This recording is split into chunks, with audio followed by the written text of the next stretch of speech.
वेद प्रेमियों सुधी श्रोताओं, संप्रति हम सब ऋग्वेद के चतुर्थ मंडल के 39वें सूक्त की व्याख्या में प्रवेश करने जा रहे हैं। इस सूक्त में कुल 6 मंत्र हैं। सभी मंत्र त्रिष्टुप नामक छंद में निबद्ध हैं। मंत्र दृष्टा ऋषि हैं वामदेव गौतम, देवता हैं दधिक्रा और शीर्षक है दधिक्रा देव के साथ भूलोक दिलोक और उषाओं की स्तुति का कथन। अब संबंधित मंत्र का सर्वप्रथम सस्वर पाठ हो जाए। आशुं दधिक्रान्तमनुष्टवाम दिवस्पृथिव्या उत चर्किराम उच्छन्तेर्मामुषसः सोदजन्पति विश्वानि दुरितानि पर्षन्। इस प्रथम मंत्र में दधिक्रा देव के साथ साथ कुछ अन्य प्रमुख देवों की भी स्तुति का कथन है। प्रथम दधिक्रा देव की स्तुति है, उसके पश्चात अन्य कुछ देवों की स्तुति को भी संलग्न किया गया है। दधिक्रा देव के विषय में हम पिछले सूक्तों में परिचय प्राप्त कर चुके हैं। ये दधिक्राश्व भी कहे जाते हैं। अश्व इसलिए कहा जाता है कि उसकी बड़ी तीव्र गति होती है और अपने पृष्ठ पर सवार को बैठाकर बड़े वेग से जाने में सक्षम होता है। तो अग्निदेव के अनंत रूप हैं, वे विविध रूपों में व्याप्त हैं। इसके विषय में हम लोग परिचित हो चुके हैं। एक रूप उनका वह है जिसको हम रेज के रूप में जानते हैं, किरणों के रूप में, और एक एनर्जी यानी ऊर्जा के प्रवाह के रूप में जानते हैं। तो उस ऊर्जा के प्रवाह रूपी अश्व पर शब्द सवारी करके बड़ी दूर दूर तक चले जाते हैं तीव्रता के साथ। जैसे ये बेतार के तार की सिस्टम में जो रेडियो तरंगे होती हैं उसके साथ शब्द चला जाता है, तो वो भी अग्नि का ही एक रूप है, ऊर्जा ही का एक रूप है, और रूप भी उसी पर सवारी करके बड़े वेग से पहुंच जाता है चारों तरफ। तो इस प्रकार से दधिक्रा देव जो हैं अग्नि के वे सूक्ष्म तरंग हैं जो सूक्ष्म ध्वनि के कणों को, रूप के कणों को दूर दूर तक अत्यंत तीव्र वेग से पहुंचा देते हैं। तो यह अग्नि का ही एक प्रारूप है। जितनी रेज हैं, किरणें हैं, चाहे एक्सरे हो चाहे जो कुछ हो, वो सब इन दधिक्रा से ही संबंधित है। तो अब उसी विषय को ध्यान में रख करके कहा जा रहा है कि तम आशुम दधिक्राम नो अस्तवाम।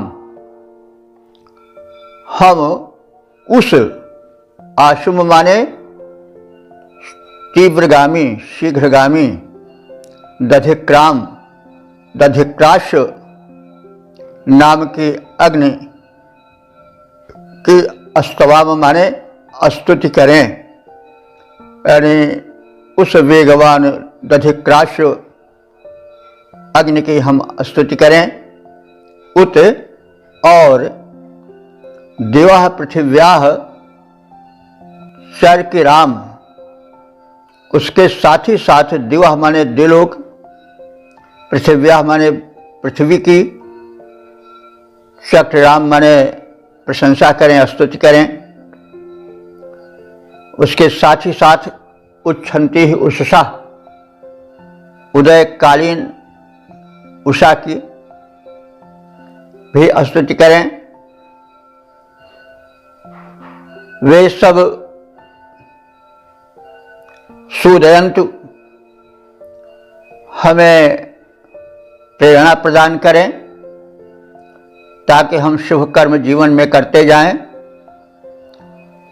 और विश्वानि दुरितानि अतिपर्शन, विश्वानि माने संपूर्ण, दुरितानि माने पापों को, अतिपर्शन माने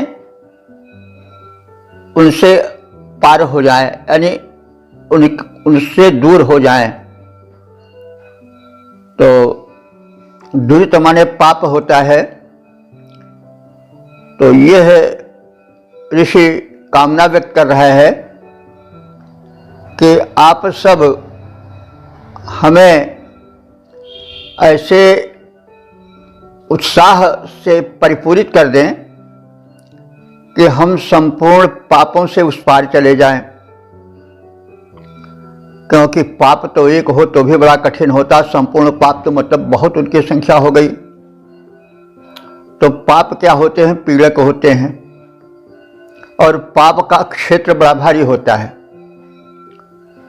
थोड़ा हम पाप को बहुत समेट कर रखते हैं।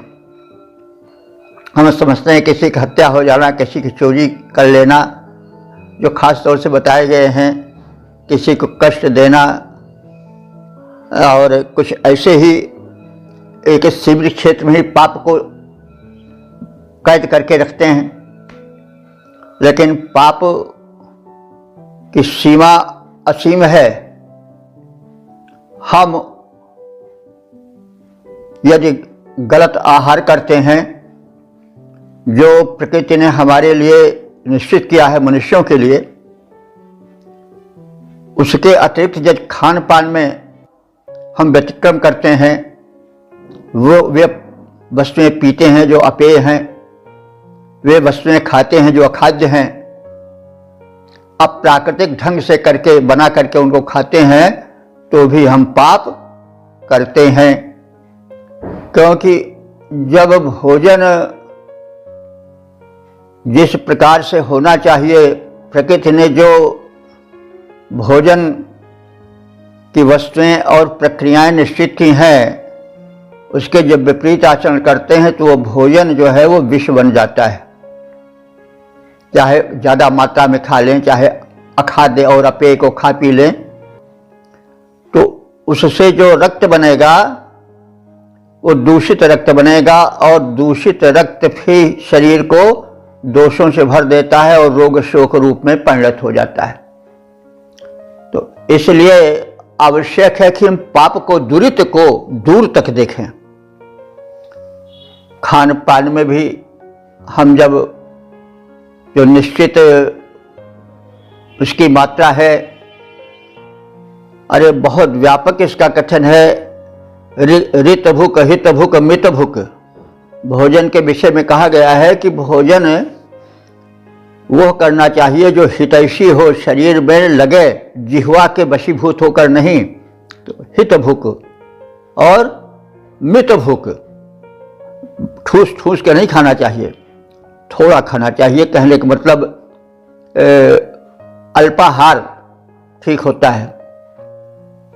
मित भुक और ऋत भुक, ऋतु के हिसाब से, क्योंकि सभी वस्तुएं सभी काल में नहीं खानी चाहिए। इसीलिए प्रकृति कुछ चीजें कुछ ऋतुओं में उत्पन्न करता है, फल हुआ, फूल हुआ, तो उन खाद्य पदार्थों को हम ऋतु के अनुसार करें। जैसे कहा गया है, चैते गुड़ बैसाखे तेल, जेठ पंथ आषाढ़ के बेल, सावन साग भादो दही, कुवार करेला कार्तिक मही। ये कहा गया है, लोगों ने, तजुर्बेकार लोगों ने कहा है कि चैत्र मास में गुड़ का सेवन नहीं करना चाहिए, वैशाख मास में तेल का प्रयोग अधिक नहीं करना चाहिए, जेठ में चिलचिलाती धूप से बचना चाहिए। इसी तरह से सावन महीने का साग रोगी होता है, उससे नहीं। भादों का दही, क्वार का करेला, इन सब का परित्याग करना चाहिए। ऐसे एक सूची है भोजनों की। तो अगर हम इन नियमों का पालन नहीं करते तो हम अपराध करते हैं, पाप करते हैं, और पाप ही पीड़ा देता है रोग के रूप में। हमें कितना परेशान करता है कहने की आवश्यकता नहीं। हमारा धन कितना चला जाता है, हमारी आयु क्षीण हो जाती है। तो अब यह पाप ही तो हुआ। इसी तरह से पाप की सीमा बड़ी विस्तार है। खान में, पान में, व्यवहार में, बोल में, चाल में, चिंतन में, मन से, कर्म से, वचन से जो शास्त्रोक्त कथन है उसके अनुसार चलना चाहिए।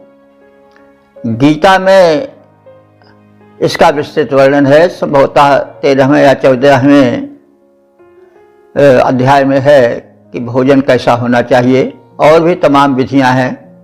तो कहने का मतलब कि भोजन भी यदि हम ठीक से नहीं करते हैं, खान पान हमारा नहीं ठीक है, तो भी हम पाप करते हैं और पाप पीड़क होता है।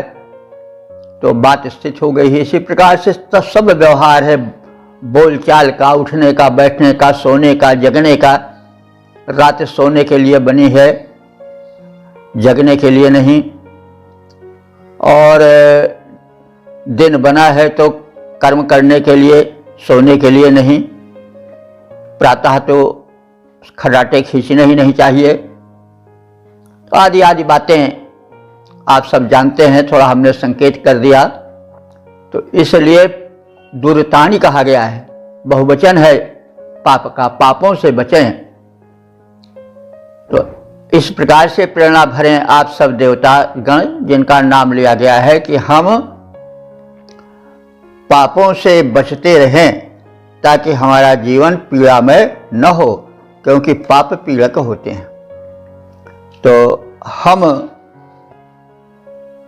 इस वेगवान दधिक्रा की, देखिए वेगवान कह करके दधिक्रा की वो बात सूचित की गई है कि यह बहुत तेज गति से, करंट है नहीं, करंट तो बड़ी जल्दी से दौड़ता है।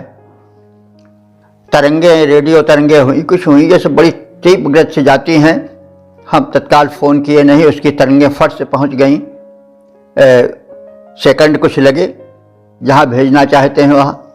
तो कहने का मतलब इसीलिए ये विशेषण दे दिया गया है कि दधिक्रा देव की जो गति है वो बड़ी तीव्र है। तो हम उस वेगवान दधिक्रा की स्तुति करते हैं। उनके साथ ही साथ द्विलोक और भूलोक की प्रशंसा करते हैं। द्विलोक आप जानते हैं, आकाश, दिव्यलोक, और भूलोक। तो ये भी हमारे जीवन के आधार हैं, माता पिता रूप में हमें संरक्षण देते हैं तरह तरह से। इनकी भी हम प्रशंसा करते हैं। उदय होने वाली उषाओं की भी स्तुति करते हैं। ये सब मुझे सत्कर्म करने में उत्साहित करें, प्रेरणा भरें, और समस्त दुरितों से, पापों से, कष्टों से हमें उस पार कर दें। हम देवदधिक्रा वेगवान की स्तुति में मन लाते हैं। देवलोक और भूलोक उभय को स्तुति वचन सुनाते हैं।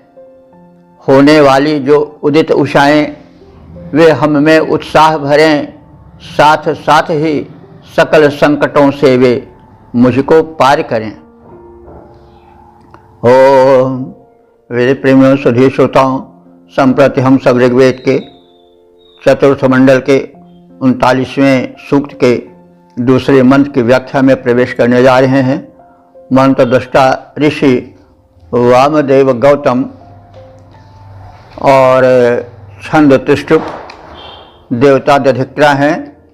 शीर्षक है दधिक्रा मित्र वरुण की साथ साथ स्तुति। अब संबंधित मंत्र का सर्वप्रथम सस्वर पाठ हो जाए। ओम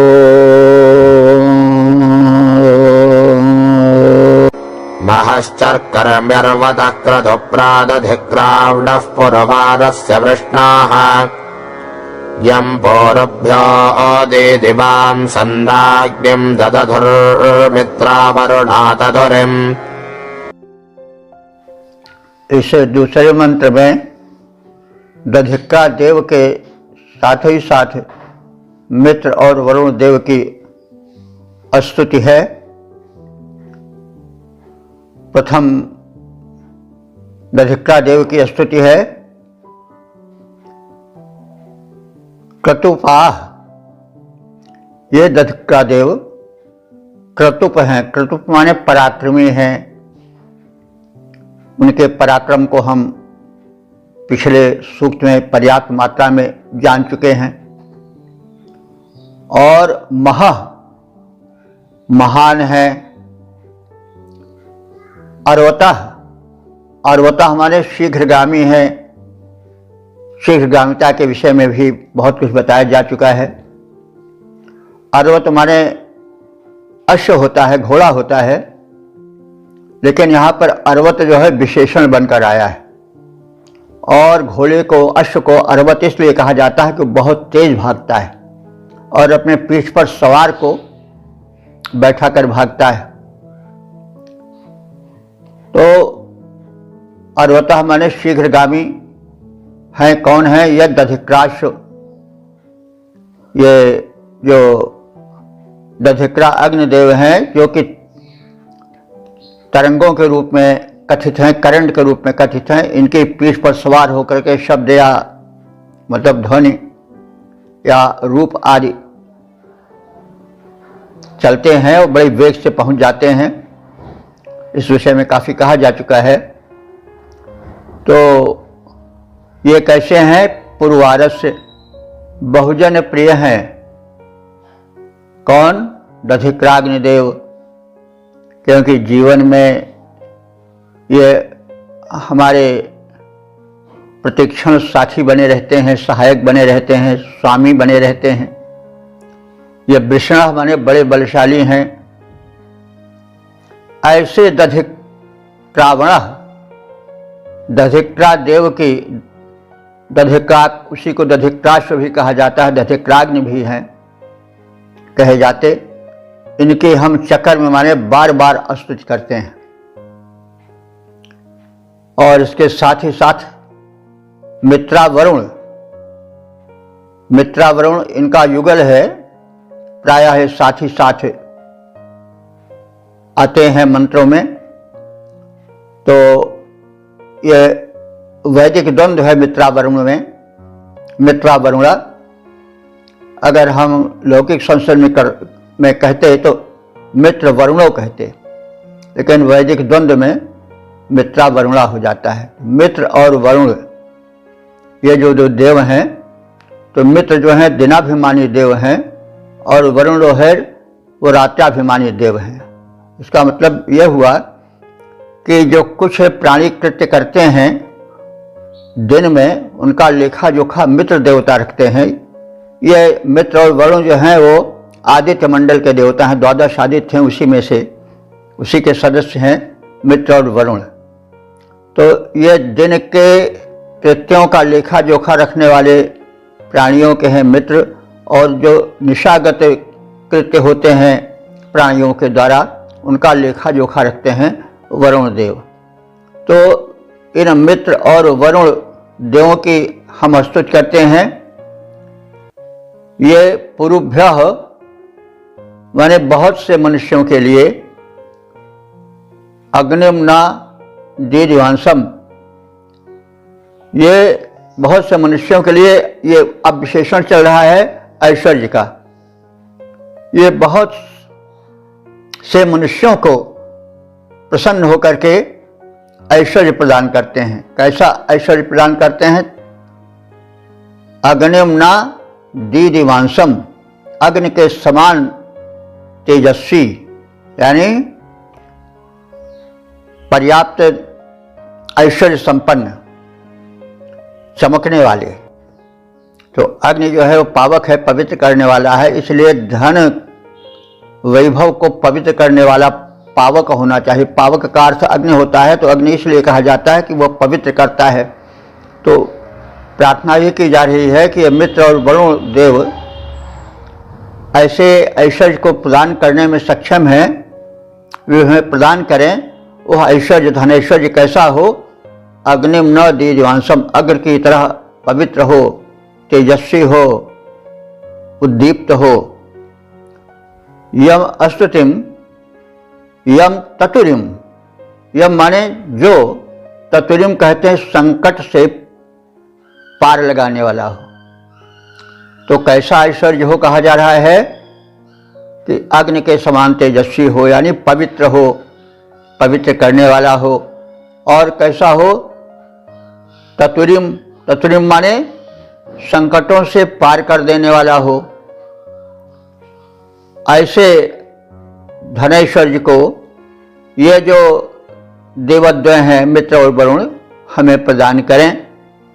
ददशु दे, प्रदान करें। तो हम याजक गण महान, शीघ्रगामी, बहुजनप्रिय, बलशाली दधिक्ता देव की बार बार स्तुति करते हैं।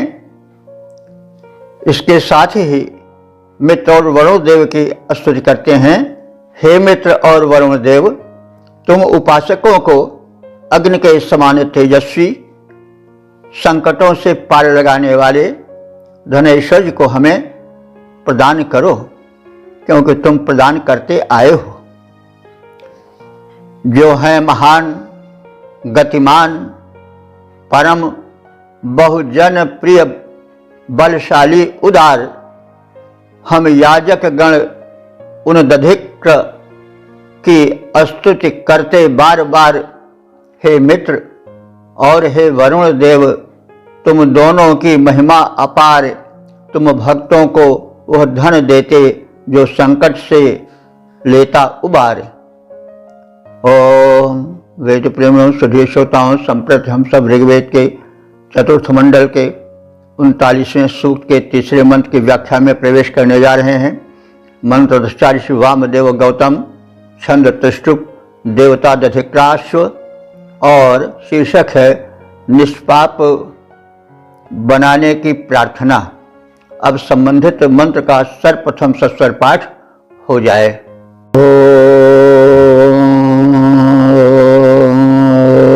यो अश्वस्य दधिक्रावणो अकारेत् समिद्धे अग्ना उषसो व्यष्टौ अनागसन्तमदितिः कृणोतु समित्रेण वरुणेन सजोषाः। इस तीसरे मंत्र में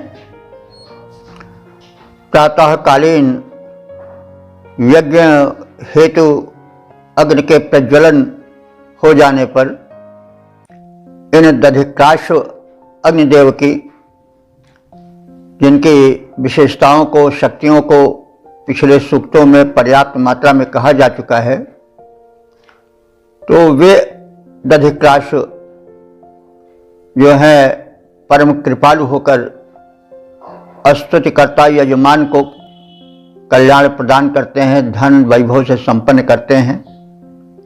तो उषा काल में दधिकाग्नि देव का स्मरण करना चाहिए, ऐसी ऋषि ने सम्मति दी है। तो यह माने जो उपासक या यजमान उषसः व्युष्टौ, उषा काल के आ जाने पर, अग्नौ समिद्धे, और अग्नि के समिद्ध माने प्रज्वलित हो जाने पर, यज्ञार्थ अग्नि के प्रज्वलन के उपरांत जो अश्वस्य दधिक्रावण, इन दधिक्राश्व देव की अकारी स्तुति करता है, तम उस स्तुतिकर्ता को मित्रेण वरुणेन सजोषाः, मित्र और वरुण के साथ आनंद में रहने वाले ये अग्निदेव, जिनको दधिक्राग्नि या दधिक्राश्व कहा गया है, वे अनागसम कृणुत माने निष्पाप करें। जो मनुष्य उषा के उदय काल में अग्नि के प्रज्वलित हो जाने पर दधिक्राश्व देव की प्रार्थना करता है, उसे मित्र और वरुण के साथ आनंदित होने वाले, उनके साथ रहने वाले, प्रसन्न रहने वाले दधिक्रा देव पाप रहित जीवन बिताने की भूमिका तैयार करें, उसका निष्पाप जीवन बीते। क्योंकि जैसा पिछले मंत्र में कहा गया है कि पाप पीड़क होता है, यदि पाप न हो जीवन में तो किसी प्रकार की पीड़ा होगी ही नहीं। हाँ, एक बात यह है, फिर मैं निवेदन दे रहा हूँ कि पाप को व्यापक रूप से देखना चाहिए। खान पान, व्यवहार, उठना बैठना जो हो वो हो शास्त्र सम्मत हो। शास्त्र सम्मत का मतलब हुआ कि जो उस विषय में निस्वार्थ भाव से शिक्षा देते हों, बताते हों, वो सब शास्त्र हैं। शास्त्र का अर्थ हुआ कि जो नियमों के द्वारा शासन करे वही शास्त्र है। तो जो संबंधित आचरण की सूचिका है, खाने की, पीने की, उठने की, बैठने की, व्यवहार की, सोने जागने की, जो अनेक व्यवस्थाएं शास्त्रों में, सदग्रंथों में निर्धारित की गई हैं, उनका जो पालन करते हैं वे दधिक्राश्व देव की कृपा प्राप्त करें। और दधिक्राश्व देव जो हैं उनको निष्पाप जीवन बिताने की प्रेरणा भरें, उनका पथ प्रशस्त करें। तो जो जन जब उषा काल आता, जब अग्नि प्रज्वलित हो जाता, अस्तुति दधिक्राश्व देवता की, तब प्रेम पूर्वक जो गाता, जो मित्र वरुण संग बने रहने में अति आनंद भरे, ऐसे दधिक्राश्व देवता उन याजक गण का कल्याण करें। ओम। मेरे प्रेमियों, सुधी श्रोताओं, संप्रति हम सब ऋग्वेद के चतुर्थ मंडल के 39वें सूक्त के चौथे मंत्र की व्याख्या में प्रवेश करने जा रहे हैं। मंत्र दृष्टा ऋषि वामदेव गौतम, छंद त्रिष्टुप और देवता दधिक्राश्व हैं। शीर्षक है दधिक्रा एवं वरुण मित्रादि देवों की कल्याणार्थ प्रार्थना। अब संबंधित मंत्र का सर्वप्रथम सस्वर पाठ हो जाए।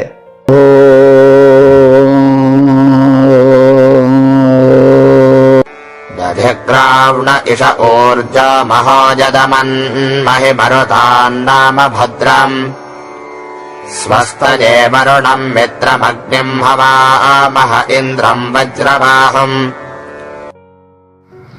इस चौथे मंत्र में जीवन को स्वस्थ, सुखी, मंगलमय बनाने के लिए दधिक्राश्व देव के साथ साथ वरुण इंद्रादि देवों की प्रार्थना की गई है कि वे हमारा जीवन, मानव जीवन कल्याण से, उच्च गुणों से, धन वैभव से भर दें, ताकि हम पूर्ण मानव बने रह सकें। तो ईश कहते हैं अन्न को, अन्न धन। तो वे दधिक्रा देव जो कि अन्न धन देने वाले हैं। ऊर्जा माने ऊर्जा बल देने वाले हैं, ऐसे महादधिका ब्रह, ऐसे महान दधिक्रा देव का, और मरुताम, मरुतों का, यत माने जो, भद्रम नामः, जो कल्याणकारी स्वरूप है, अमनमहि, हम उस कल्याणकारी स्वरूप का मनन करते हैं।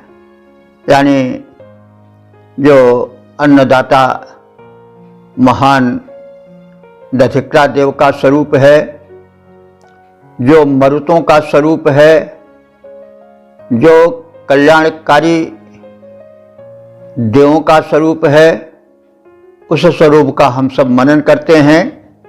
क्योंकि स्वरूप का मनन करने से उनके गुणों का संक्रमण होता है, वे देव प्रसन्न होते हैं, और शरीर में उनके गुणों का चिंतन करने से उन गुणों का संक्रमण होता है, जिससे शरीर में आरोग्य, स्फूर्ति और निर्मलता आती है, तन मन पावन बनता है। तो इसी भाव को लेकर के कहा जा रहा है कि जो उपासक बल प्रदायक, अन्न धनदायक महान दधिका देव की स्तुति करते हैं, ध्यान लगाते हैं, जो मरुतों के गुणों का चिंतन मनन करते हैं,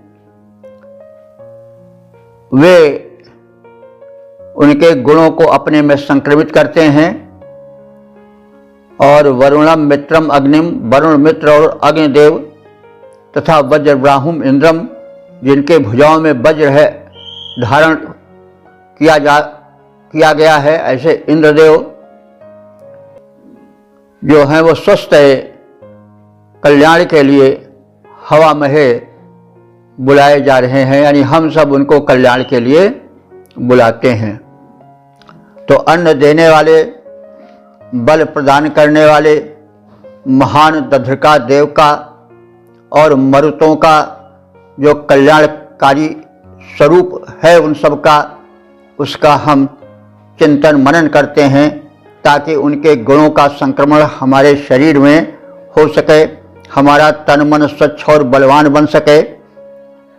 वरुण और मित्र, अग्निदेव तथा वज्रपाणी इंद्र को हम कल्याणार्थ अपने इस जीवन यज्ञ में बुलाते हैं।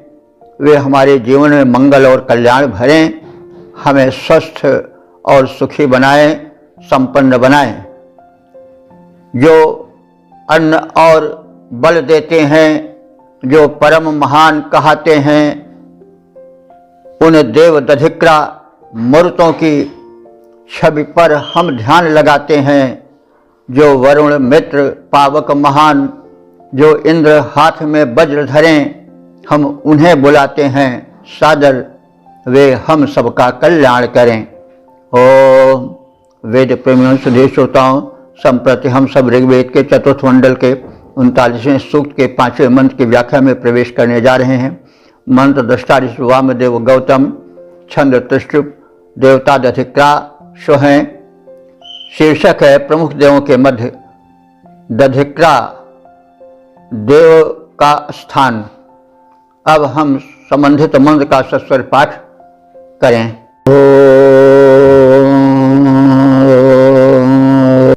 इंद्र विवेद भजे विह्वजन्त उदीराणाजग्नमुपप्रजन्ताः दधिक्रामुसोदनं मर्त्याज ददधुर्मित्रावरुणानो अश्वम्। इस 5वें मंत्र में दधिक्रा देव का देवों में स्थान और देवों से निवेदन कि वे दधिक्रा देव को हमारे अनुकूल बनाए रखने में सहायक सिद्ध हों। उदीराणाः, जो ये दधिक्राश अग्निदेव हैं, ये सबके उपासक, सभी उपासकों के उपास्य हैं। सभी कोटि के उपासक इनकी उपासनाएं करते हैं, इनसे शक्ति, प्रेरणा और संरक्षण की प्रार्थना करते हैं। क्षत्रिय प्रकृति के व्यक्ति और ब्राह्मण प्रकृति के व्यक्ति इनका विशेष समादर करते हैं। इसलिए कहा जा रहा है कि उदीराणा, उदीराणा माने युद्धोदत क्षत्रिय योद्धा, यज्ञम उपप्रयतः, यज्ञ के लिए प्रयत्नशील ब्राह्मण, यानी युद्धोदत क्षत्रिय और यज्ञ के लिए तत्पर विप्रवृंद, ये सब इस महान दधिक्राश देव के उपासक हैं। तो विशेषताएं बताई जा चुकी हैं कि जो दधिक्रा देव हैं वे अग्नि की उस तरंग के, करंट के अधिपति देव हैं जो शब्द को, ध्वनि को अपने पीठ पर रखकर बड़ी दूर तक बड़ी तीव्रता से जाने में सक्षम है। सीधे सीधे रूप में, जो करंट रूप में एक शक्ति विद्यमान है, जिससे कि रेडियो का विकिरण और टीवी का आकर्षण, उनके शब्द और चित्र के पहुंचने की जो प्रक्रिया होती है वो इन्हीं दधिक्रा अग्निदेव के कारण है। इन्हीं की तरंगें वेग से चल करके क्षण भर में शब्दों का प्रसारण, उसे श्रवण योग्य, और रूपों का प्रसारण, उसे दर्शन योग्य बनाने में सक्षम है। तो इसलिए जो क्षत्रिय प्रकृति के लोग हैं वे और जो ब्राह्मण प्रकृति के लोग हैं वे दोनों इनकी उपासना करते हैं। क्षत्रिय प्रकृति के विषय में जैसे पिछले मंत्रों में काफी विस्तार के साथ बताया गया है, सूक्तों को एक और मतलब निवेदन है कि जो लोग उन स्तोत्रों को, उन सूक्तों को ना किन्हीं कारणों से पढ़ पाए हों तो वो देवता विषय के पूर्ण परिचय की प्राप्ति हेतु उन सूक्तों को, उन मंत्रों को पढ़ें, क्योंकि बिना देवता के पूर्ण परिचय के, बिना उनके स्वरूप के अवधारणा के, क्लियर कॉन्सेप्शन के मंत्र का अर्थ सुस्पष्ट नहीं हो पाता है। तो अब यह पहले कहा जा चुका है, इसलिए हम उसको फिर नहीं दोहरा रहे हैं। तो इसमें कहा जा रहा है मंत्र में कि युद्धोदत क्षत्रिय, जो रणगामी योद्धा हैं, सैनिक हैं, वे भी जो हैं वो दधिक्राश अग्निदेव के उपासक हैं, क्योंकि ये जो हैं वो आग्नेयास्त्रों के संचालक हैं। आग्नेयास्त्र जितने हैं वो सब बताए जा चुके हैं। जितने ऊर्जा के प्रयोग से चलने वाले बंदूक, पिस्तौल और तो मिसाइल से बम, सब में जो है वो एक युद्ध के शत्रुओं से सामना करने के शक्ति से संपन्न रहते हैं। तो क्षत्रिय ऐसे दधिक्राश अग्निदेव की उपासना करते हैं, क्योंकि रण में आग्नेयास्त्र का बड़ा महत्व होता है। उसी प्रकार से जो विप्र प्रकृति के हैं, विप्र से मतलब केवल वही ब्राह्मण नहीं, बल्कि जो ज्ञानी विज्ञानी हैं, शोधकर्ता हैं, वे सब भी उपासना करते हैं। कहने का मतलब वैज्ञानिक लोग रेडियो तरंगों के विषय में कार्य किए, उन्होंने जितने बेतार के तार के आज चल रहे हैं यंत्र, वे सब इन दधिक्राग्नि देव की महत्ता को जानने के पश्चात ही तो बने हैं। उस रहस्य को जब समझ लिए तब वो रेडियो तरंगे की जाने, उसके महत्व को जाने, शब्द को बड़ी दूर तक पहुंचा सकने में सक्षम हुए, चित्र को बड़ी दूर तक पहुंचाने में सक्षम हुए। तो ये सब दधिक्राग्नि देव की उपासना का ही प्रतिफल है। तो कहने की मतलब कि युद्ध क्षेत्र में अग्नि अस्त्रों के रूप में क्षत्रिय दधिक्राग्नि देव की उपासना करते हैं, यानी उनका श्रेय आश्रय चाहते हैं। और जो ब्राह्मण प्रकृति के, शोध प्रकृति के ज्ञानी हैं, विज्ञानी हैं, वे भी कल्याणकर क्षेत्र में इन दधिक्राग्नि देव की जो अश्वत वहन करते हैं, संदेशों को, रूप को, शब्द को, उपासित होते हैं उनके द्वारा भी। कहने का मतलब ब्राह्मण क्षत्रिय दोनों प्रकृति के मनुष्य इन दधिक्राश्व देव के उपासक हैं। तो इस प्रकार से हम इन अग्निदेव की, दधिक्राश्व देव की महत्ता से परिचित होते हुए आगे बढ़ रहे हैं कि ये इंद्रम एव, इंद्र के ही समान दधिक्रा ब्रियंते। तो इन दधिक्राग्नि देव की महत्ता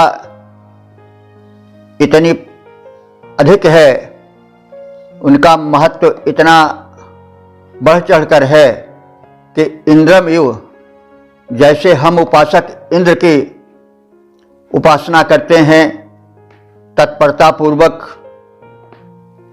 उनके उपासक होते हैं, उसी प्रकार से इन दधिक्रा देव की महत्ता के कारण हम उन्हें आवाहित करते हैं।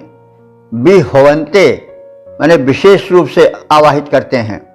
मित्रा वरुणा, हे मित्र और वरुण देव, नह माने हम उपासकों को, मर्त्याय सूदनम मनुष्यों के प्रेरणा देने वाले को, सूदन कहते हैं प्रेरणा देने वाले को। तो मर्त्याय सूदनम माने मनुष्य के प्रेरणा देने वाले इन अश्वम दधिक्राम ददधु, अश्वम माने दधिकाश्व देव को हम अपने ध्यान में धारण करते हैं। तो जो युद्धों में उद्यत रहने वाले हैं ऐसे क्षत्रिय, जो यज्ञों में उद्यत रहने वाले हैं ऐसे विप्रवृंद, ये दोनों कोटि के साधक मनुष्य जैसे इंद्रदेव की दत्तचित्त होकर के उपासना करते हैं, वैसे ही दधिक्रा देव का भी आवाहन करते हैं, उनकी उपासना करते हैं। यानी इंद्रदेव के समान ये भी पूज्य हैं, और जैसे इंद्रदेव को अपने यज्ञों में बुलाते हैं, उसी प्रकार से ये दधिक्रा देव जो कि क्षत्रियों के लिए युद्धों में उपयोगी हैं, ब्राह्मणों के लिए शोध कार्यों में उपयोगी हैं, ब्राह्मण में ज्ञानी विज्ञानी सब आ जाते हैं। तो ऐसे जो दधिक्रा देव हैं उनका हम आवाहन करते हैं। और हे मित्र और वरुण देव, तुम दोनों मनुष्यों के प्रेरक दधिक्राश्व देव को हमारे हित के लिए धारण करो, यानी हमारे हित के लिए उनको उपयोगी बनाओ और उन्हें बुलाओ, उन्हें हमारे हेतु प्रेरित करो कि हमारा हित करें, हमारे देश के क्षत्रियों के लिए वो उपयोगी सिद्ध हों, हमारे देश के ब्राह्मणों के लिए, चिंतकों के लिए, ज्ञानियों विज्ञानियों के प्रेरणा देने वाले हों। इस हेतु हे जो मित्र और वरुण देव हो, तुम इन देवों में प्रेरणा भरो कि हम मानवों का कल्याण करते रहें, हमारे हित में यह सदैव संलग्न रहें। तो जो युद्धों में जाने वाले योद्धा बलवीर कहते हैं, जो आहुतियाँ देते रहते, यज्ञों को विविध रचाते हैं, इंद्रवत वह दधिक्रा देव की पूजा में मन लाते हैं, रखें निज संग दधिक्रा को, जो मित्र वरुण कहलाते हैं। ओम वेद प्रेमियों सुधी श्रोताओं, संप्रति हम सब ऋग्वेद के चौथे मंडल के 39वें सूक्त के छठे मंत्र की व्याख्या में प्रवेश करने जा रहे हैं। मंत्र दृष्टा श्री वामदेव गौतम, छंद अनुष्टुप और देवता दधिक्राग्नि है।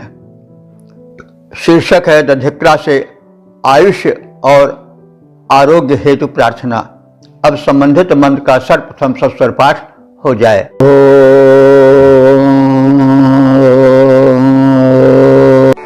दधिक्रावणो अकारशं जिष्णारश्वस्य वाजिनाः सुरभिनो मुखा आगरत्प्रण आजो अंशितारिषद।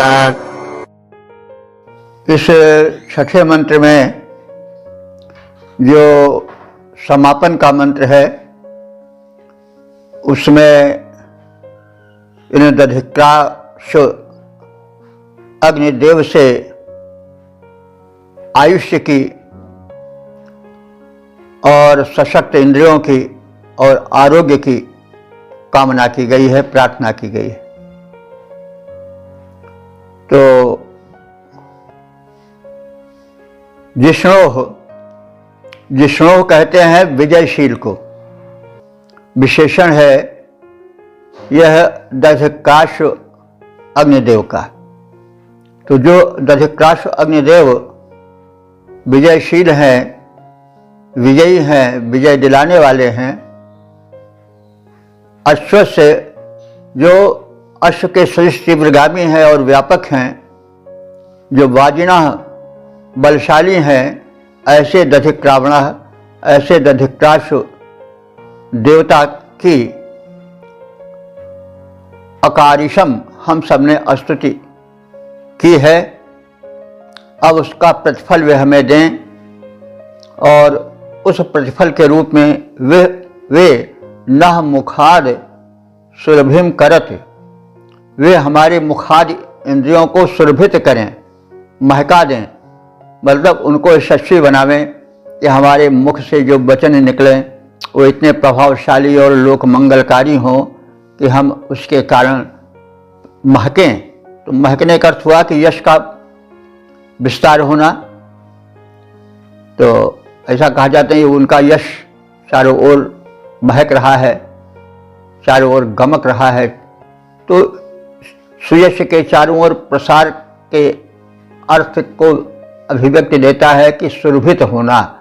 तो हमारे मुख आदि जो इंद्रिय हैं, उनके समूह हैं, वो सुरभित हों, यानी उनसे जो कृत्य हों वे यशप्रद हों। तो अब सारांश रूप में कहा जा रहा है कि हम ऐसे समर्थ विजय प्रदायक, जिसको जिष्णु कहा गया है, उन दधिक्राग्नि देव की प्रार्थना कर चुके हैं। वे बाज माने बलवान, वे बलवान हैं, शीघ्रगामी हैं और ऐसे दधिक्राश देव की अकार्यशम हम सबने स्तुति कर ली है। अब वे नह मुखाद सुरभि करत, वे हमारे मुख को सुरभित करें, यानी हम जो अपने मुख से उच्चारण करें वो सार्थक हो, लोकप्रिय हो और इस प्रकार से सुरभित हो, यानी उसका यश चारों ओर फैले, सुजस फैले चारों ओर। तो हमारे मुखादि इंद्रियों को वे निरोग बनावें और यशस्वी बनावें। नह आयुंष प्रतारिषत, और वे दधिक्रा देव हमारे आयुष्य को भी बढ़ाएं, अर्थात हमें दीर्घायु प्रदान करें। दीर्घायु एक वरदान है, बहुत बड़ी चीज़ है, सौभाग्य का फल है, लेकिन दीर्घायु जो है वो यशस्वी होनी चाहिए, यानी जो कृत्य हों वे यशवर्धक हों और साथ ही साथ स्वस्थ हों। हम दीर्घायु पावें, लेकिन स्वस्थ दीर्घायु पावें। चारपाई पर पड़े पड़े कराहने वाली अपने लिए भी भार होने वाले और दूसरों के लिए भी भार होने वाले आयुष्य की कामना ऋषि नहीं करता है।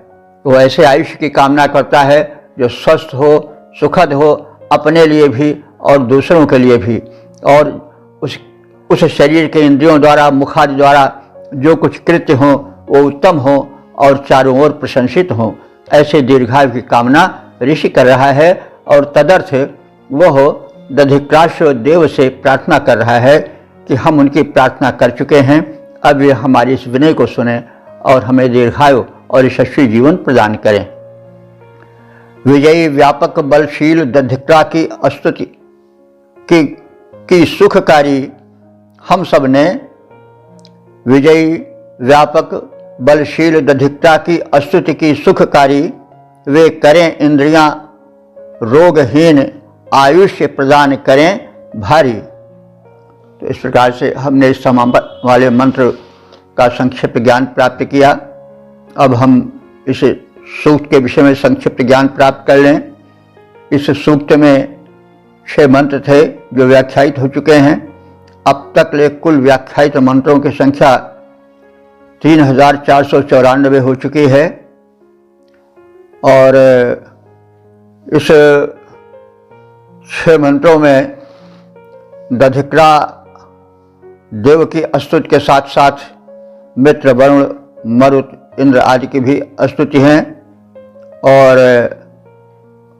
उन स्तुतियों के माध्यम से उन देवों की कृपा और साथ साथ जो दधिक्रा देव हैं उनकी भी कृपा की प्रार्थना की गई है, क्योंकि देव शक्तियों से ही हम दिव्य बनते हैं। हमारा शरीर देव शक्तियों ही से तो चल रहा है। जल छिद पावक गगन समीर पंच रचित अधम शरीर।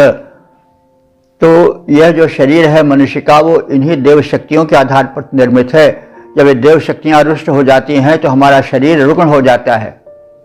जब अग्निदेव क्षीण हो जाते हैं, उनकी कृपा छाया हट जाती है तो हमारी नेत्र ज्योति क्षीण हो जाती है, क्योंकि अग्नि का अंश या सूर्य का अंश हमारे नेत्रों में रहता है। जब वायु देवता क्षीण हो जाते हैं शरीर में तो क्या परिणाम होता है कि हम बड़ी जल्दी हमको हाफ आने लगता है, शक्तियां क्षीण होने लगती हैं। इसी तरह से जब आकाश तत्व क्षीण होने लगता है तो नस नाड़ियों में ब्लॉकेज शुरू हो जाता है। आकाश तत्व, जहाँ आकाश तत्व है क्या, जहाँ जहाँ अवकाश है वहाँ वहाँ आकाश है। तो जब नाड़ियों का आकाश रुद्ध हो जाता है, जिसको हम कहते हैं कि वो तत्व जो कि ब्लॉकेज पैदा करते हैं नसों नाड़ियों में, तो वे जब प्रदूषण वाले तत्व कफ आदि या अन्य दोष नाड़ियों में भर जाते हैं, विजातीय द्रव्य मल, तो आकाश तत्व क्षीण हो जाता है, रक्त का संचार बाधित हो जाता है।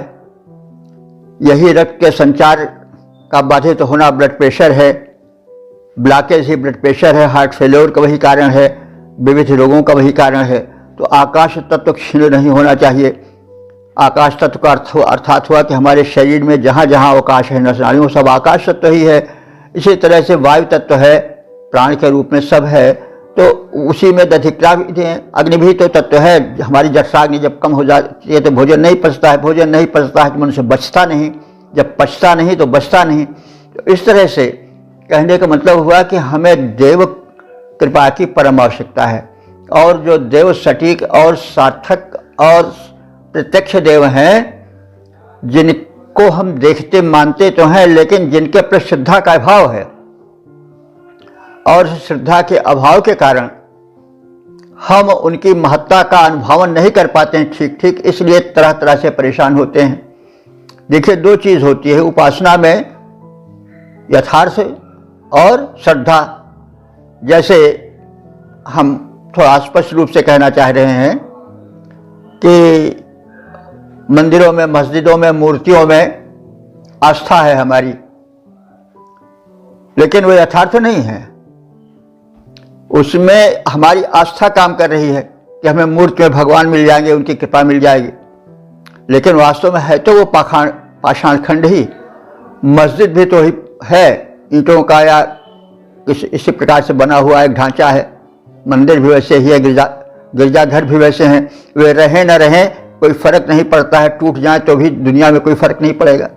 लेकिन चूंकि आस्था उससे जुड़ी है, इसलिए हम उसी को सब कुछ मान लेते हैं। यथार्थ नहीं है, लेकिन आस्था का मेल होने से वहां पर एक जो भाव हो जाता है वो और प्रकार का भाव होता है। इसी प्रकार से सारी पूजा पद्धतियां ज्यादातर जो इस समय प्रचलित हैं वो आस्था पर हैं, लेकिन उनके साथ यथार्थ का मेल नहीं है। आस्था ही उनमें प्रभविष्णुता या प्रभाव लाती है। लेकिन वैदिक देवता तो यथार्थ हैं, पवन है, यज्ञ है, दधिक्रादि जो भेद हैं उसके वे सब तो सही हैं, यथार्थ हैं। जल हैं, आकाश हैं, ये सब तत्व तो यथार्थ हैं, इसमें दो मत नहीं है। नेचुरोपैथी इसी पर चलती है। लेकिन इसमें है क्या? श्रद्धा का अभाव है, आस्था का अभाव है। इसी कारण से सारा अनर्थ हो रहा है। तापमान बढ़ रहा है, प्रदूषण बढ़ रहा है, पर्यावरण का प्रदूषण हो रहा है, क्योंकि ये देव हैं, सही देव हैं, यथार्थ हैं, लेकिन इनमें हम आस्था नहीं लगा सके हैं जैसा कि हम मंदिर, मस्जिद, गुरुद्वारा में लगाते हैं। तो दोनों का जब तक सम्मिलन नहीं होता तब तक फिर कल्याण की उत्पत्ति नहीं हो सकती है। बड़ी स्पष्ट बात है। तो इस तरह से हम वैदिक देवताओं के प्रति आस्था रखें, और अगर वैदिक धर्म चल जाएगा तो फिर संसार का कल्याण हो जाएगा। उसमें बस आस्था आ जाए, वैदिक धर्म का प्रचार हो जाए। वैदिक धर्म में भौतिक उन्नति के साधन भरे पड़े हैं, आध्यात्मिक उन्नति के साधन भरे पड़े हैं, लौकिक पारलौकिक उभय रीत से वैदिक मंत्र बड़े ही उपयोगी हैं। हम ज्यों ज्यों आगे बढ़ेंगे त्यों त्यों उनकी उपयोगिता का हमें सटीक प्रमाण मिलता जाएगा। इस प्रकार से दधित्राग्नि देव की महिमा का वर्णन किया गया। इनके विषय में बहुत कुछ पिछले सूक्तों में कहा गया है, हम इसलिए अधिक उसका विस्तार नहीं करेंगे। लेकिन यह अनुरोध जरूर करेंगे कि यदि वो विधिवत न सुन सके हो जो लोग, वे उन विशेष सूक्तों को सुने, ताकि देवता विषयक जो सुस्पष्ट अवधारणा है वो हो सके, क्लियर कॉन्सेप्शन हो सके। तो दधिक्रा देव के साथ साथ मित्र वरुण आदि देवों की भी स्तुति है, लेकिन वे सब इसी पर हैं कि हमारे अनुकूल दधिक्राग्नि देव रहें, हमारा जीवन निष्पाप हो, हमारा जीवन पवित्र हो, और जिससे कि हम दिव्य बने और कल्याणार्थ हम जीवन लगाएं। ये देवता हमें प्रेरणा दें। और अंत में आयुष्य और आरोग्य हेतु प्रार्थना है, क्योंकि मनुष्य में जब आयु नहीं रहेगी, दीर्घ आयु नहीं रहेगी, तो अपना कार्य क्या कर सकेगा? क्योंकि तजुर्बा तो आयु के साथ आता है। तो इसलिए हमारे यहाँ कहा गया 80 साल का बुढ़ा शूद्र हो तो भी पूज्य है, मतलब शास्त्रों में कहा गया है। और फिर यदि ज्ञानी हो तो फिर क्या कहना है? शुद्ध से मतलब यह हुआ कि जो कम ज्ञान वाला है वो भी 80 साल का हो जाता है, तो जीवन का तजुर्बा उससे हो जाता है। और तजुर्बा बड़ी भारी चीज़ है, एक्सपीरियंस बहुत बड़ी चीज़ है, वरीयता उसी को दी जाती है, इफिशिएंसी बार उसी पर मिलता है। तो इसलिए दीर्घायु की आवश्यकता होती है, क्योंकि जीवन का अनुभव दीर्घ आयु में ही होता है। प्रारंभिक और यौवन तक तो मनुष्य परिपक्व नहीं रहता है, वो जो कुछ करता है वो यथार्थ के विरुद्ध भी कर जाता है। बाद में उसको महसूस होता है कि उसने बड़ी गलतियां की हैं। तो फिर अब पछताए होत का जब चिड़िया चुग गई खेत, तो वही बात है। तो